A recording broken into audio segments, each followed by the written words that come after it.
What's up, everyone? What's up, Klimates? Welcome to Planet of the Klimates. Planet of the Klimates is a community-organized podcast bringing you the latest information and insight into Klima. Klima is a blockchain protocol backed by carbon credits that gives people a chance to fight climate change as a collective and get rewarded for doing so.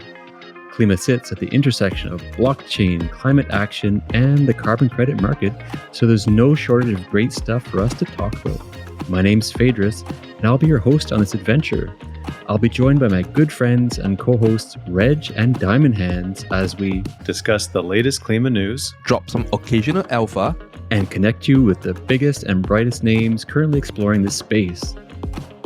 So today we're chatting with Leontari and Rittaaka from the KlimaDAO team, and I'm sure we're going to hear some great stories from them about life in the DAO and a very cool campaign that's being announced just today, so stay tuned for that.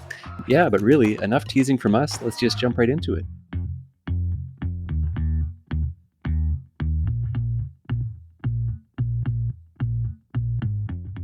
All right, it's been a while since we featured some of the key contributors and core team for Klima, and do we ever have a great excuse today? We're joined by Leontari and Rittaaka to not only shed some light on how marketing and content teams work within KlimaDAO, but also share some exciting news as we launch a brand new functionality for the Klima protocol itself. So thank you so much for taking the time to join us, Leontari and Rittaaka. No doubt listeners will be eager to learn more about how our DAO works and what this announcement's all about. But as I always do, let's back things up a little bit first and have you tell us a little bit about yourself. Maybe your experience prior to Klima, your journey with blockchain, and maybe how you first discovered Klima. Yeah. Hey, everyone. This is Leontari. In terms of education, my background is in sciences and economics. I did a couple of majors, and straight out of graduating, I started my own businesses, and I was heavily into tech. I had a SaaS company. I also have, other brands in other spaces, in terms of retail, food, and, consumer products.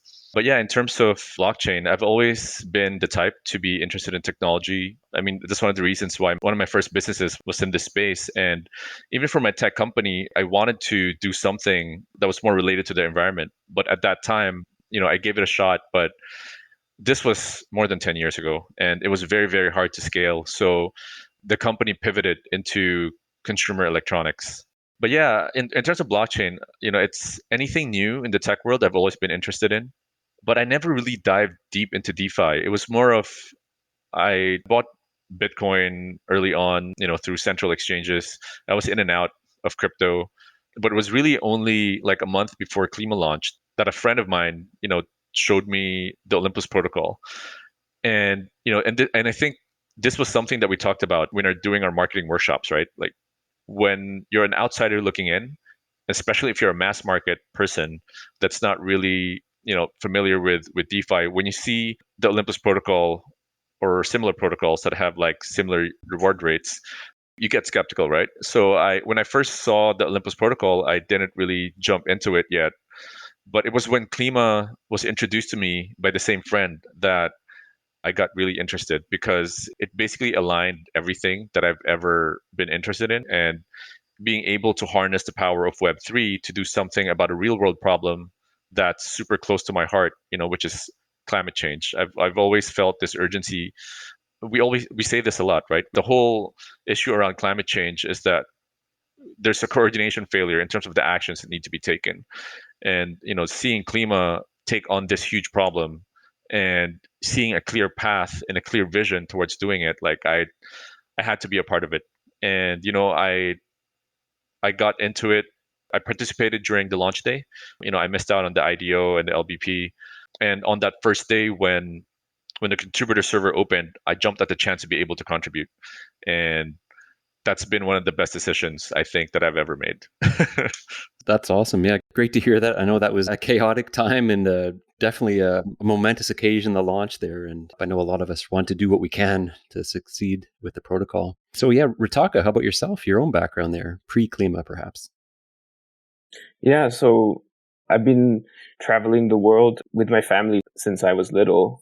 And during this time, I think I sort of developed a bit of like a hodgepodge background. So when I When I graduated from university, I was on a track to go into a very traditional career, but I just didn't vibe with that. And I'd actually gone to high school in the Philippines. What ended up happening is I decided to start a company in the Philippines and just leave behind the traditional world. So that quickly failed. I was very young at the time, fresh out of my master's degree. But I just felt like a calling to stay there, stay in Asia and build. I just felt like this is where I want to build something in the future. I want to have an impact. So I ended up joining a company builder. And I spent the past 10 years building companies and learning how that works, building processes and building up brands from scratch.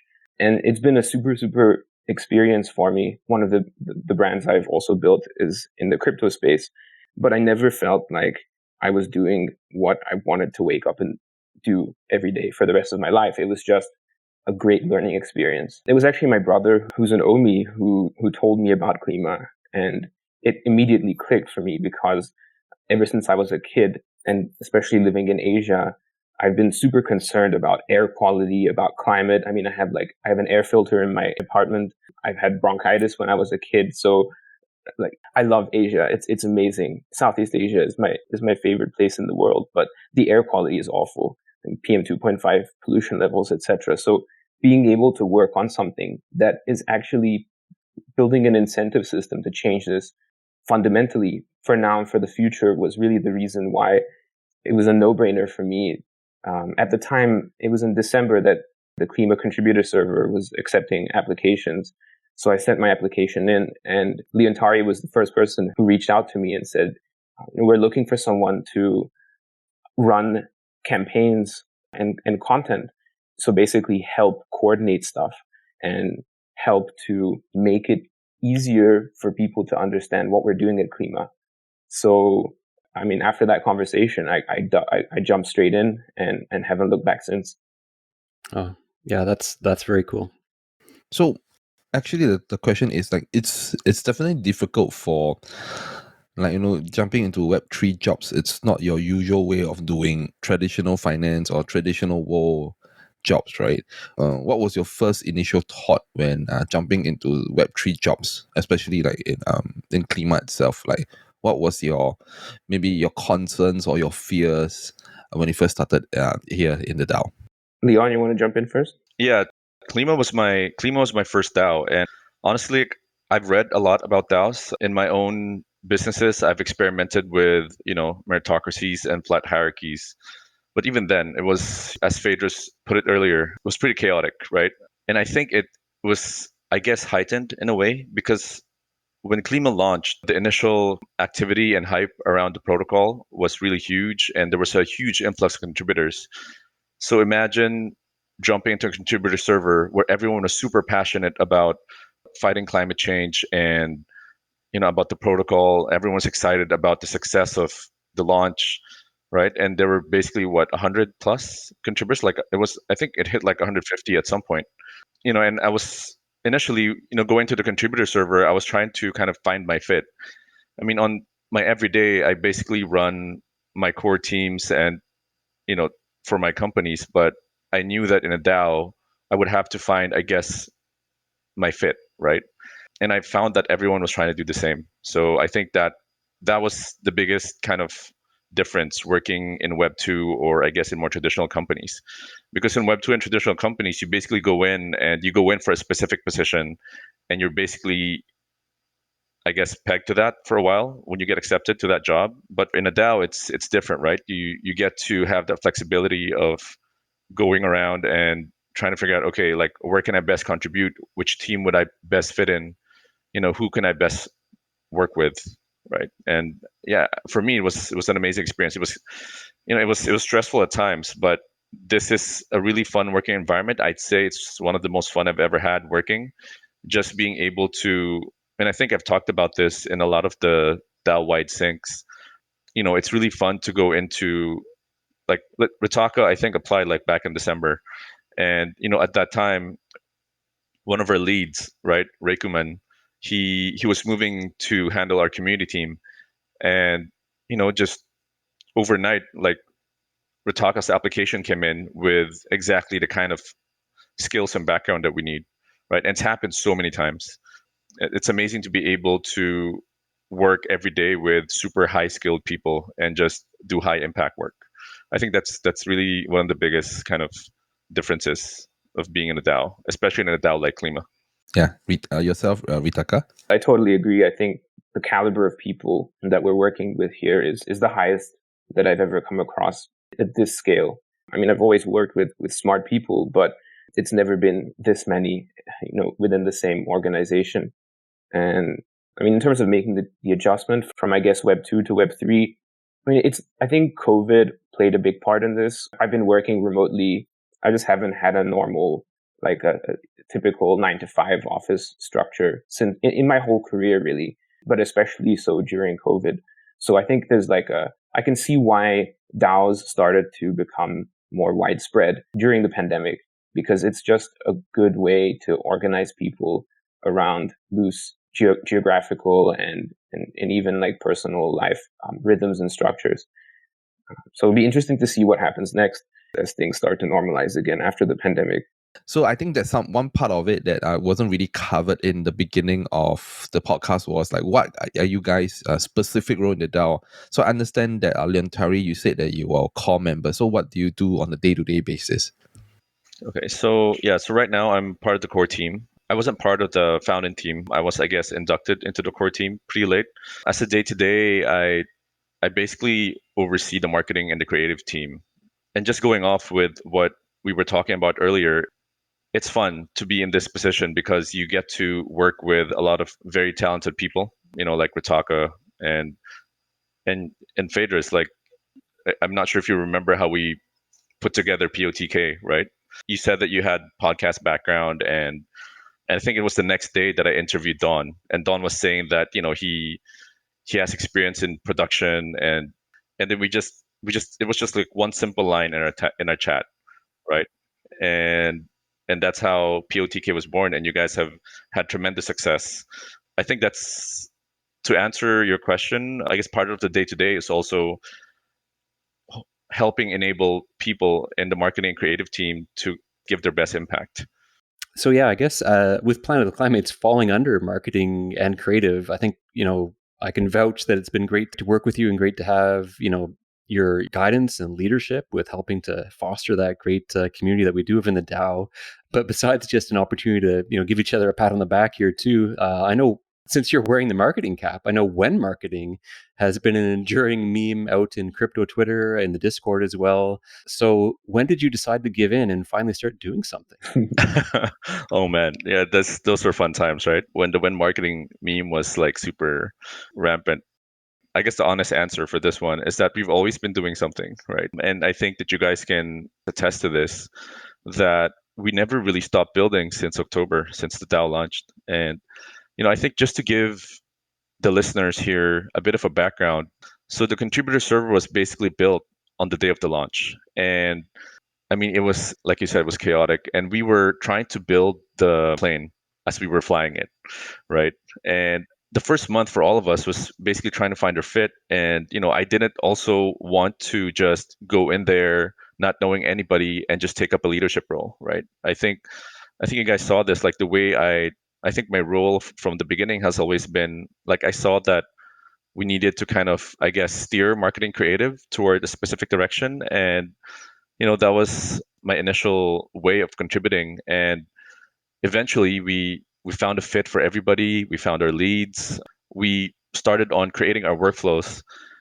And while we were doing that, we basically there was basically two ways about it, right? We could give in to the Wen Marketing and start, I mean, we could do a lot of, I guess, short-term gimmicky stuff, get, I guess, influencers and endorsers or do ads or whatever, right? But I mean, I'm not saying those don't work, because they do, but for me, things are most effective when there's a whole plan around it, right? And it takes time to form that plan, to form the team, to get the workflows down, and to get that plan together. And I think it was really January when we started to really ship a lot of stuff.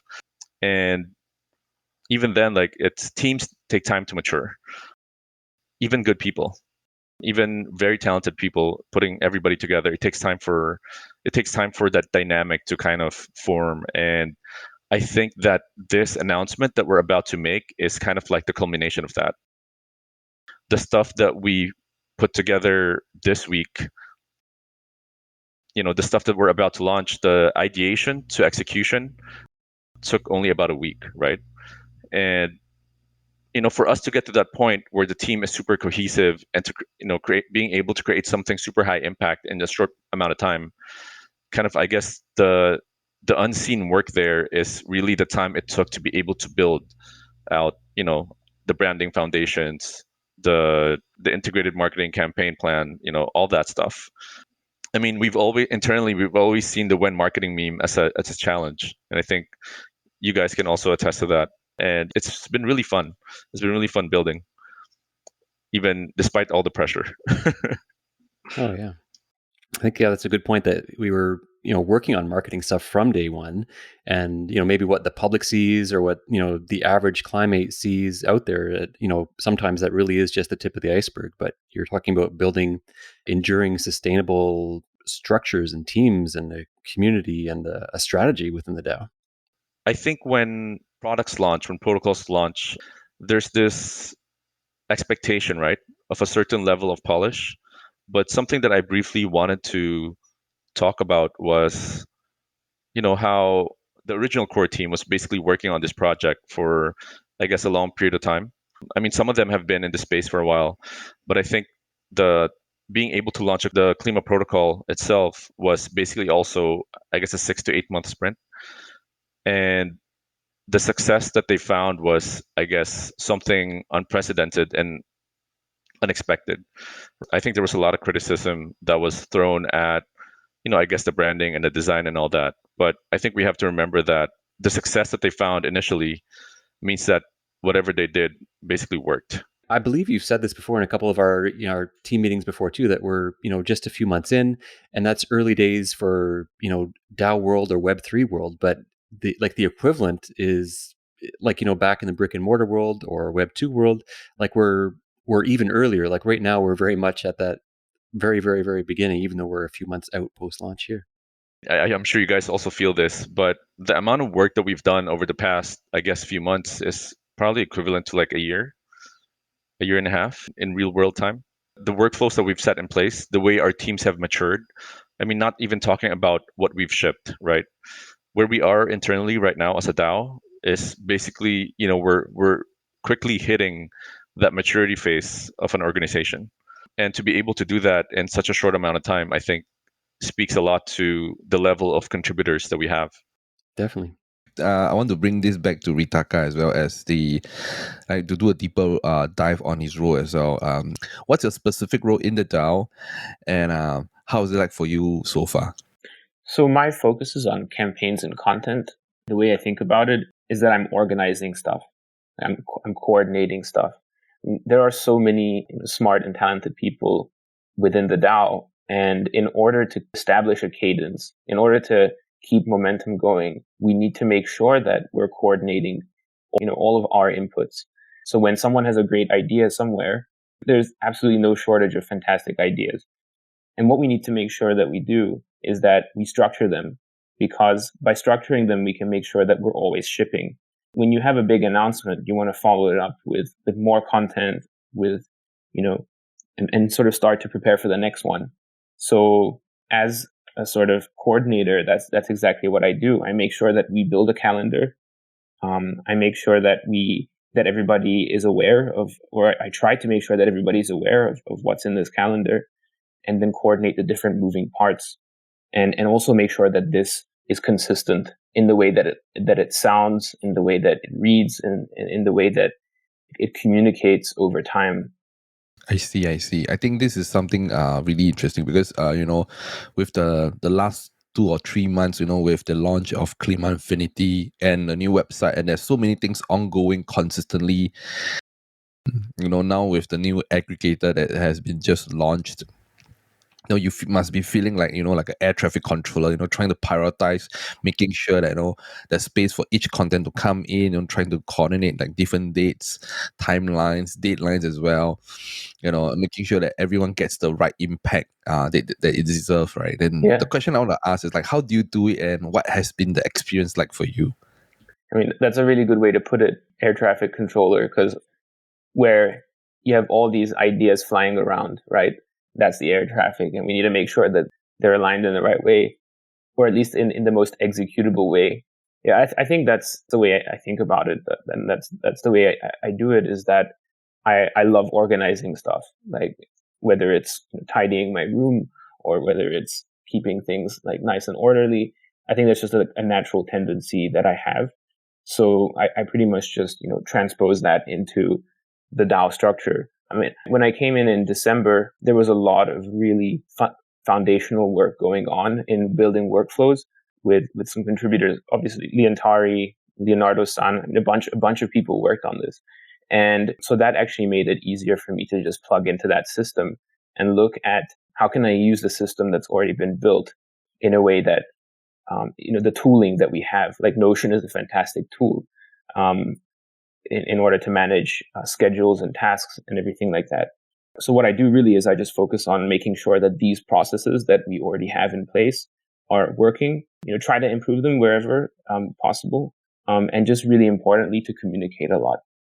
Communicate on various calls and asynchronous chats, just to make sure that, because we're working across different time zones, how do we just stay in touch and have like a 24-hour relay race going on to deliver stuff. I think that's really important. Like, I think, there's so many things going on constantly. Like, you also have to manage, like, we don't overping the server as well, making sure that everything has its place. That's really, really tough. I would say that, to have a real overview of everything and making sure everyone stays on track and stays in ahead of the timeline itself.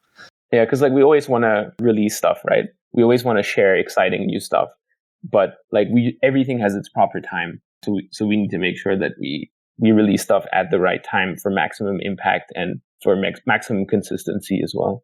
So many of us have a soft spot for the original website, the iconic green black hole.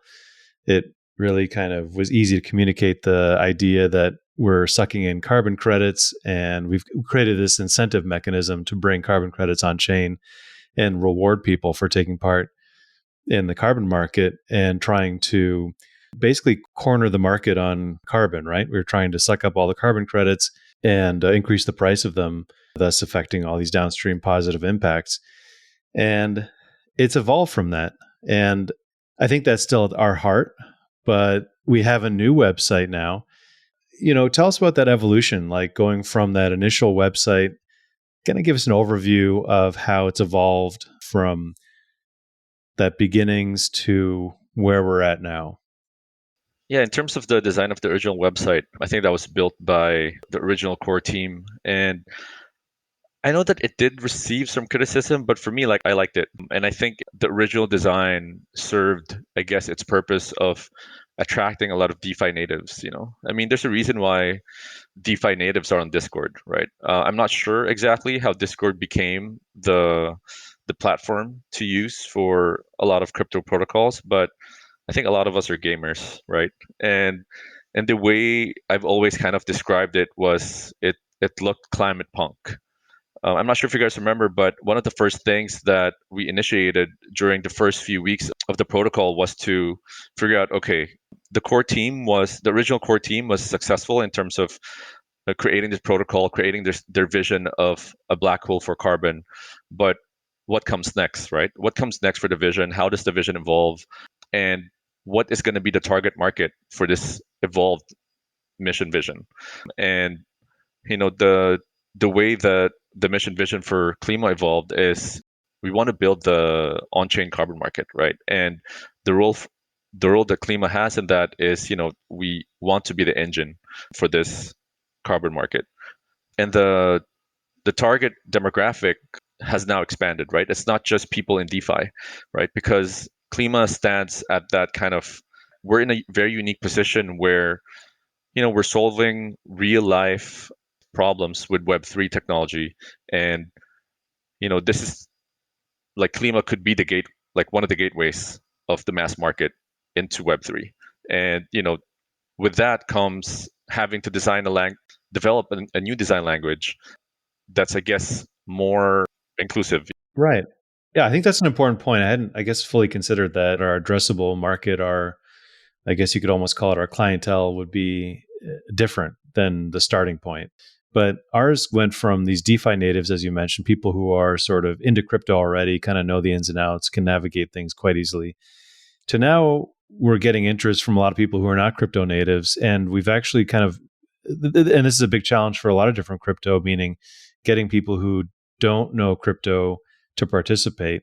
And we've taken that challenge on through a variety of different avenues, right? So maybe I'll toss the first question to Rittaaka.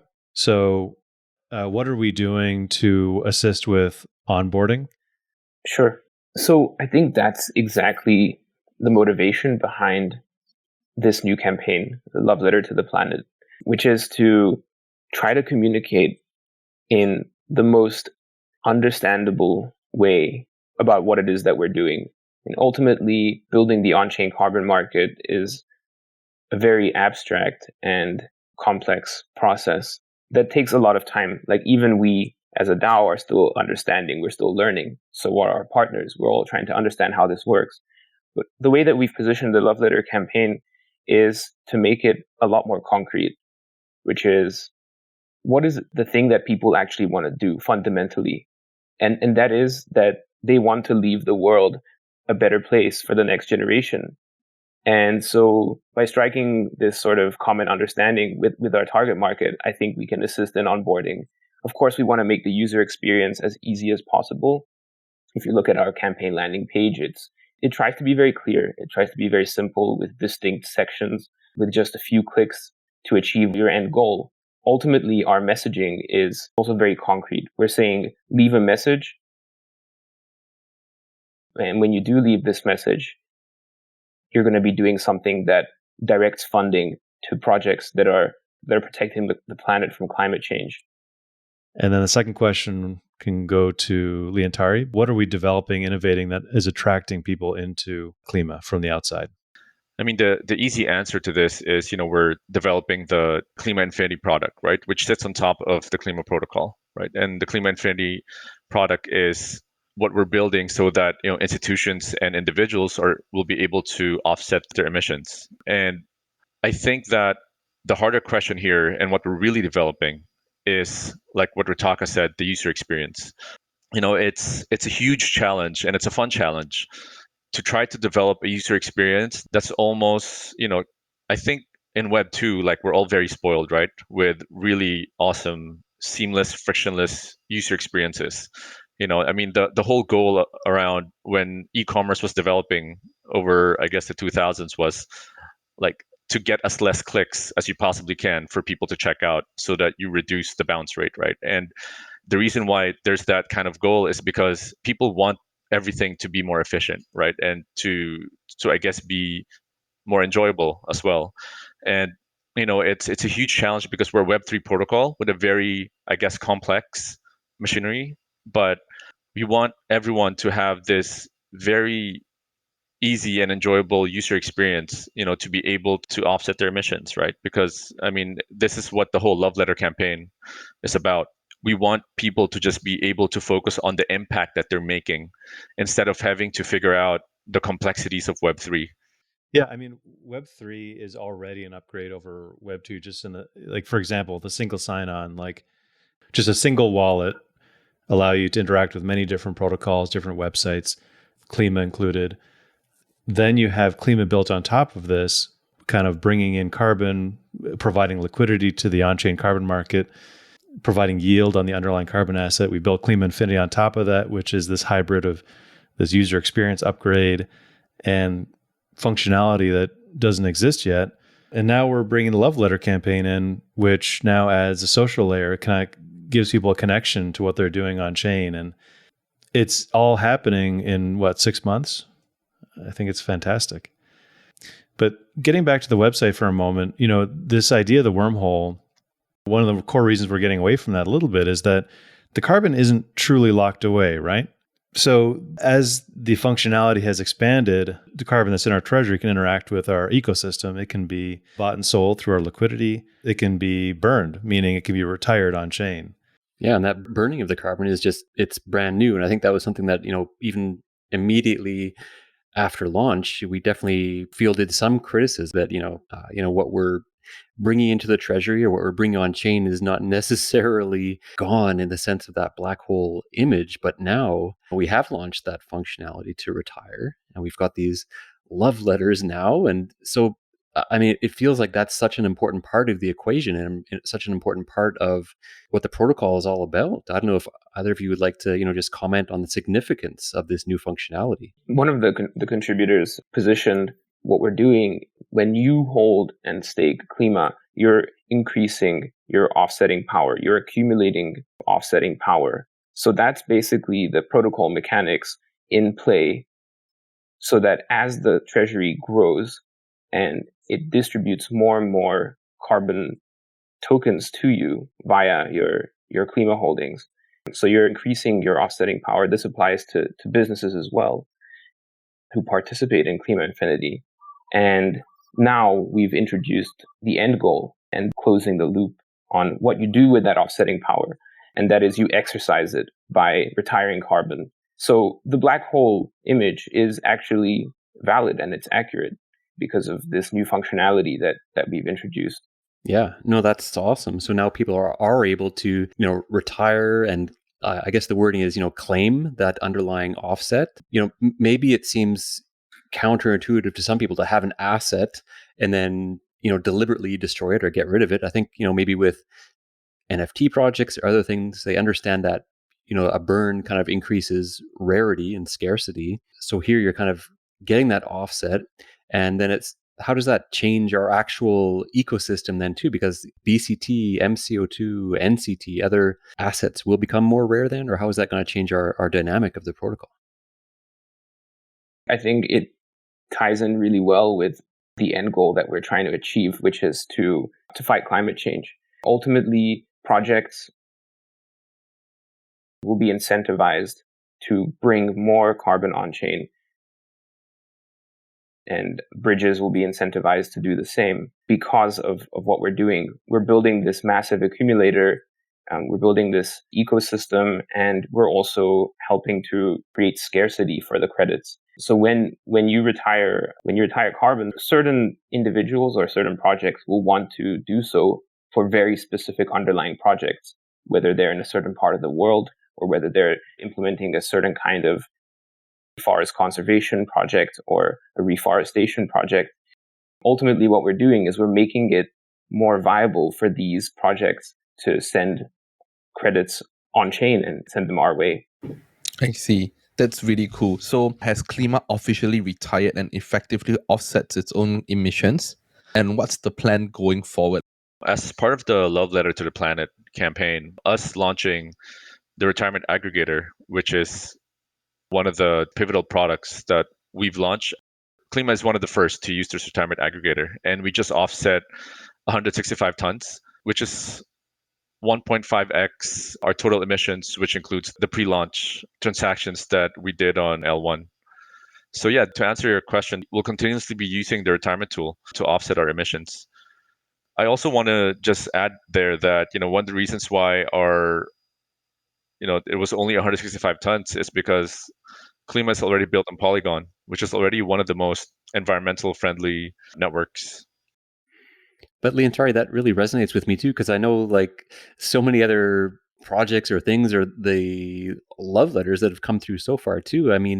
What it takes to actually offset is sometimes just, it's so small, right? It's like not impossible. Like it's very doable, this campaign that we're on, right? It's within reach for everybody to offset their emissions or their company's emissions or their project or their chain.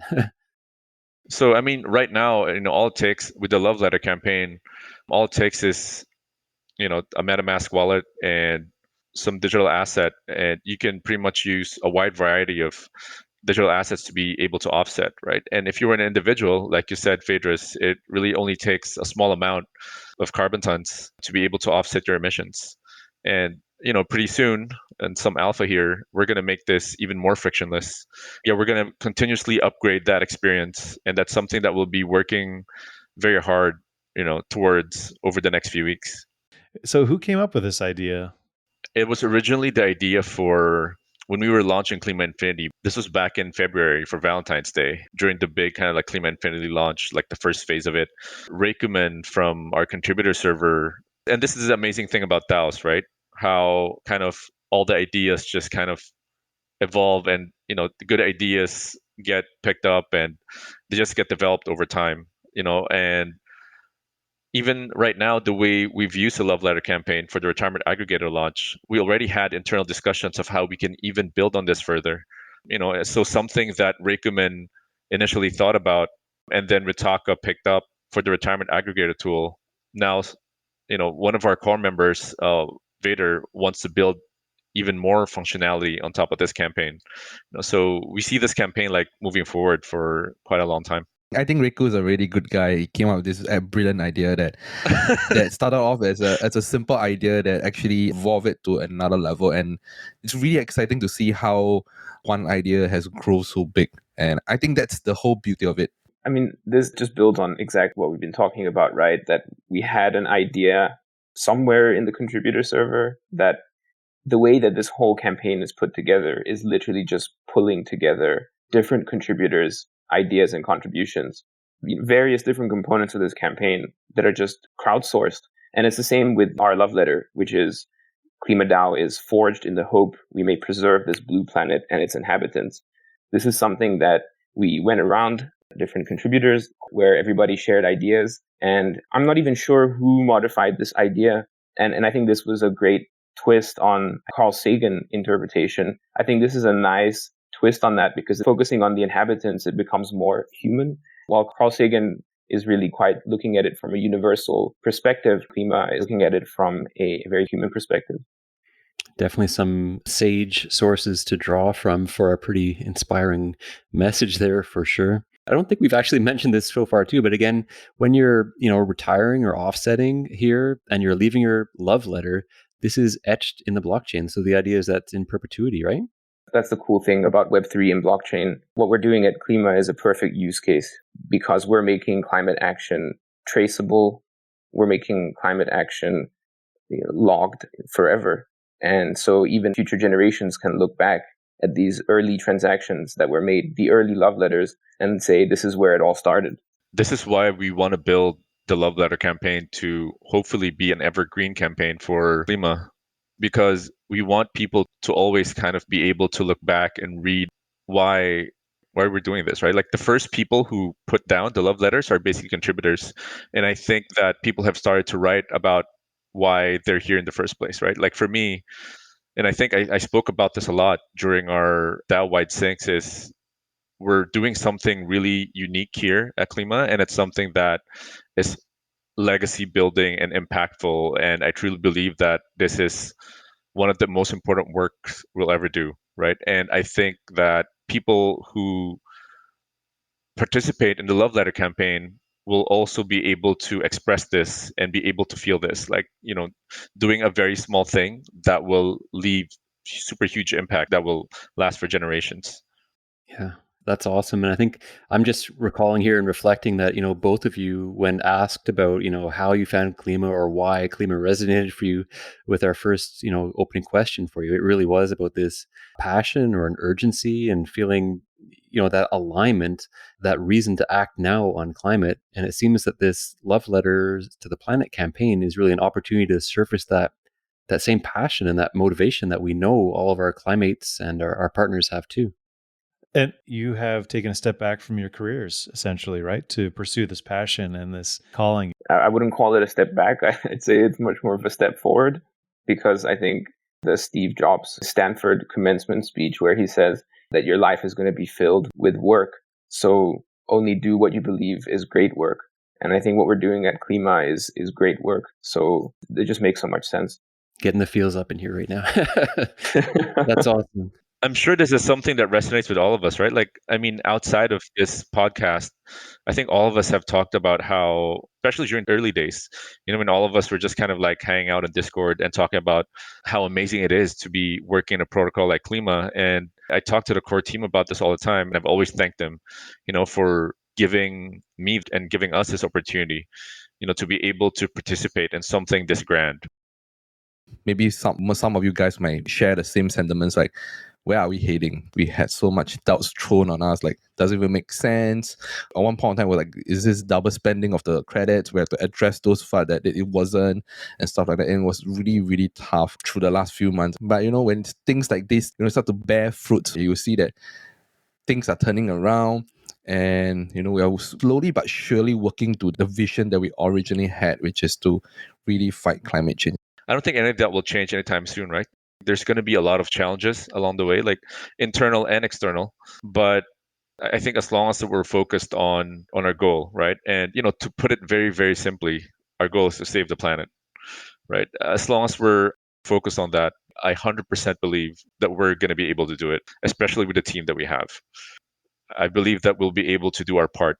KlimaDAO will not be a silver bullet in terms of doing that, but I think that we will play a huge part in that fight. So I think I like to ask this question, which is the most important question. No, not really most important. That's the second most important. A question that we always ask all our guests that comes on the show, right? And the question of 2033. So, you guys being, the marketing, Rittaaka being in marketing and Leontari being core, right? Where do you see Klima and, with the love letters, with all Klima Infinity down the road in the year 2033, where do you see all this being at? Oh man, like 10 years from now is, the amount of work that we do in a month. 10 years from now, I think that Klima would have built the on-chain carbon market. We'll have a lot more different carbon assets in our treasury. We'll be the center of it. Like, we'll be as Marcus put it in his last, interview, we're going to be the rails of that economy. And people will be able to go onto Klima Infinity and it'll be a mature suite of products, and they'll be able to declare their pledge to the world, and they'll be able to easily just offset, right? Offsetting will basically feel like going on Amazon. I think in 10 years we'll be able to achieve a lot. Rittaaka, what do you see? Yeah, just to add to what Leontari says, I think 2033, I think is going to be wild. Like, that's when all of these emissions targets come into play, the ones that nations are setting, the ones that companies are committing to. So what we're seeing now in 2022 is we're building out the fundamentals. We're building deep liquidity for Klima. We're building the rails right now. We're building the fundamental infrastructure. And all of this, I think, is an anticipation of 2030 to 2033. That's when the major volumes are going to come on chain. If the voluntary carbon market is to play a major role in nations and companies meeting emissions targets, then it's going to be around this time that it has a major share in terms of gigatons of carbon being traded. Not just millions of tons, but gigatons. It's an order of magnitude. It's orders of magnitude larger than what is happening now. In terms of love letters, even in the next weeks, we hope to make the love letter process a lot smoother and not necessarily geared towards crypto experienced users. So for the moment, you still need a MetaMask, but just think of the potential of not needing a MetaMask in order to interact with it. Why can't you just use your email address? And why can't our retirement DApp do all the work in the background for you, even before you actually hold any crypto yourself? The moment that happens, our campaign and our product can actually be an on-ramp for people to crypto who have never actually used crypto before. Yeah, that's awesome. You just talked about that friction vanishing or disappearing in the long run. Feels like right now it's just so much easier than it was just, a week ago or 2 weeks ago or so many months ago. So, what are we with this Love Letters to the Planet campaign and with the retirement aggregator? What are we actually asking individuals to do? Where should they go and how can they get started with this? So for now, go to loveletter.klimadao.finance, where you'll see all the love letters that that everyone's been submitting, where you'll also see the 3 steps you need to take to submit your love letter. Everything's linked through, so we try to make it as smooth as possible to understand. We've also got FAQs up there. Of course, if there's any questions that you have, then jump into the Discord and we'll try to clarify those for you. But we're also looking at making the FAQ process more interactive on the page itself. There will be a lot more functionalities built on top of this. A major part of that is, again, like reducing that friction. Maybe being able to use your email to do all this. I think that's the most alpha that we can give at the moment, since we're pre-launched. Okay. And also use the hashtag #MyLoveLetter when you share yours, because that way we'll be able to aggregate everything, and you'll have this ability to scroll through all these love letters on Twitter. Oh, awesome. I made it my mission to retire more than KlimaDAO did, and bringing the love letter etched onto the blockchain now, my message is there, taunting Klima for offsetting more than them will be there forever now. You're going down as the first love letter troll of the year. The retirement troll. That is true. Yeah. Yeah. So I think we've made it through kind of our main core questions that we had for you guys there too. But I think just another opportunity to share your final thoughts. We've gone on a little bit of a journey here about life in the DAO, your roles in the DAO, and then this really exciting retirement aggregator love letter campaign. So any final thoughts about where we're at here with Klima? Yeah, I think I just want to encourage people to check out the love letter campaign page, and want to take this, I guess, opportunity to just, I guess, reiterate and just say again that I guess this is more a message to you guys as part of our team, right? That it's been a pleasure, like building the love letter campaign and the branding and the whole protocol with you guys. And I guess this also to the rest of our contributors and the core team. We're in a really, really important part of building out KlimaDAO as a protocol and Klima Infinity as a product. And I'm super excited to see where the next 3 to 6 months is going to take us. Yeah. I can't wait. Yep. Exciting. Yeah. I think I can't really top what Leontari said. It has already been fantastic. And now I think we're starting to better understand who we are, how to communicate. And I think what is really exciting for me is my background is in sort of data-driven user acquisition focused marketing. I think given this product launch of the retirement aggregator and of Klima Infinity, I think this is going to be the first time that we really have the ability to build a user acquisition funnel and start doing more data-driven marketing, because we have a very concrete conversion goal, which is that the user comes and they offset X amount of carbon, whether it's a tiny fraction of a carbon ton or whether it's a carbon ton and more. So I think we can start building, and I think we can start being the number one solution globally to offset your carbon footprint, with the added benefit that if you become a Klima holder and staker, you do this forever. You perpetually increase your offsetting power.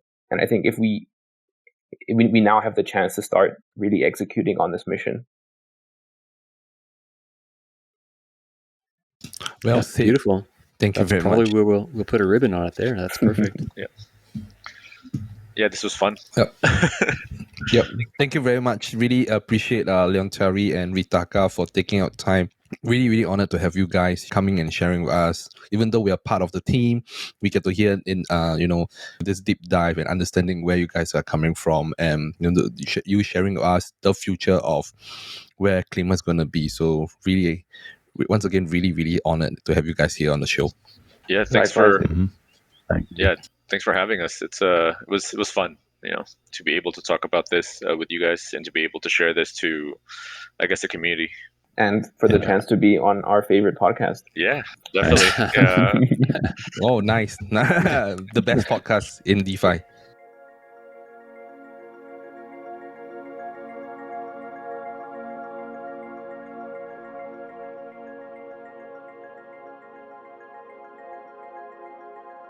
Excellent. What a great conversation. I don't know about you. It was just so great to chat with both Leontari and Rittaaka and learn more about their stories and their journeys. For me, it just, I really appreciated getting to hear, their journeys into crypto, into Klima, and kind of where climate and where that passion for protecting the planet kind of sits for both of them too. It's at the core of them, at the core of their motivation for being a part of the Klima team. And so that was just so, I know we worked closely together and, we talk about this stuff all the time about how important it is, the mission that we're on, but hearing that personal reason, that personal motivation and how important it was, just for me, that's everything. That's why I'm here too. So that really just resonated with me. How about you, Reg? Any big takeaways from that conversation? I think it's great for our community to see the pros in our DAO. There are so many great contributors, and these two are among the best. And they're part of the reason why the DAO is in the shape it is right now, of delivering, building, putting a professional touch on the branding, the marketing, the presentation of everything. So I think it's telling too that people are quitting their day jobs and devoting themselves 100% to Klima. People are seeing the importance of it. Yeah, that's awesome. Diamond Hands, what really stuck with you there through that chat? I think what I see, it's really interesting. It's like how one idea can actually evolve and grow to something so big. I think that's something really, really exciting to see in the Web3 space, right? And how collaborative everyone is, and seeing how this love letter campaign is going to grow or potentially grow to the point where it reminds me of this quote that was said by Neil Armstrong when he first landed on the moon, which is, "This is one small step for man and one giant leap for mankind." The first ever retirement aggregator in DeFi space, and going forward, this is going to make everything so much easier to offset your carbon. And I personally think that this is the beginning of everything, in a sense. Yeah, this retirement aggregator is really, closing the loop or fulfilling the promise of what we know this project is all about. It's just so exciting. This marks the beginning of Klima in a sense. Yes. Totally. Yeah, beautiful. Yeah, so just going back to that conversation there too, I think it's important to highlight the call to action that we had there for people. So we've got the retirement aggregator and we've got our love letter campaign. So check out loveletter.klimadao.finance. That's loveletter.klimadao.finance, where you can learn how to retire your own carbon, and you can commit your own love letter to the blockchain as well to, in perpetuity, send your love letter to the planet and explain why you're retiring your carbon and why you're offsetting and why you care about the planet. So we hope you enjoyed this conversation with Leontari and Rittaaka. Got some great insight into life in the DAO and this new Love Letters campaign that's just launched. And we look forward to talking with you again in a future episode on the very next Planet of the Klimates.